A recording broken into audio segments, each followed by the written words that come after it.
ఈ పరిధిలో మౌలిక వసతుల కల్పనకు 500 కోట్ల రూపాయలు, నగరానికి మంచినీటి మరియు డ్రైనేజ్ వ్యవస్థ మెరుగుపరచడానికి మెట్రో వాటర్ వర్క్స్ కి 3,385 కోట్ల రూపాయలు ఈ బడ్జెట్ లో ప్రతిపాదించాం.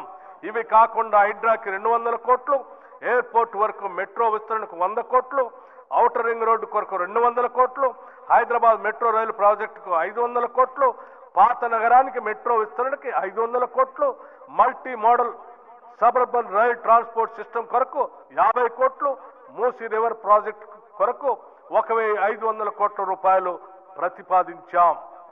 తెలంగాణ ఆర్థికంగా ఆయువు పట్టువైన హైదరాబాద్ నగరాభివృద్ధి సాధించినప్పుడే పలు రంగాలకు అవసరమైన వనరులు సమకూడి రాష్ట్రాభివృద్ధికి దోహదపడుతుంది.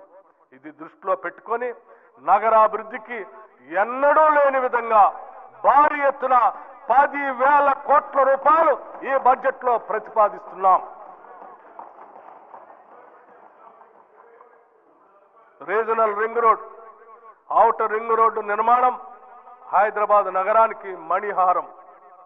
ఔటర్ రింగ్ రోడ్డు నగరం చుట్టూ ఉన్న పలు ప్రాంతాలను అనుసంధానం చేయడంతో హైదరాబాద్ నగరాభివృద్ధికి మరింత వేగవంతమైంది.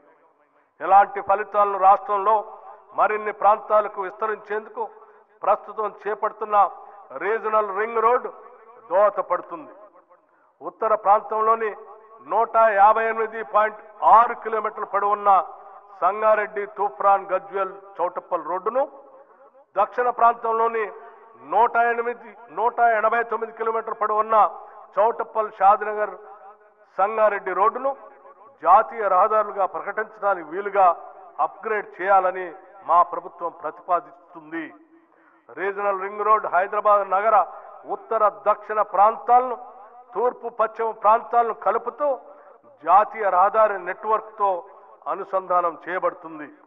ఎక్స్ప్రెస్ వే ప్రమాణాలను దృష్టిలో ఉంచుకుని దీని నిర్మాణానికి తగినంత భూమిని సేకరించే ప్రయత్నం జరుగుతుంది. పెరుగుతున్న ట్రాఫిక్ రద్దీకి అనుగుణంగా తొలుత 4 లేన్లతో నిర్మించి దాని 8 లేన్ల సామర్థ్యానికి విస్తరింపచేస్తాం. ఈ ప్రాజెక్టు వల్ల ORR కు మరియు RRR కు మధ్య పలు పరిశ్రమలు, వాణిజ్య సేవలు, రవాణా పార్కులు మొదలైనవి అభివృద్ధి చెందుతాయి.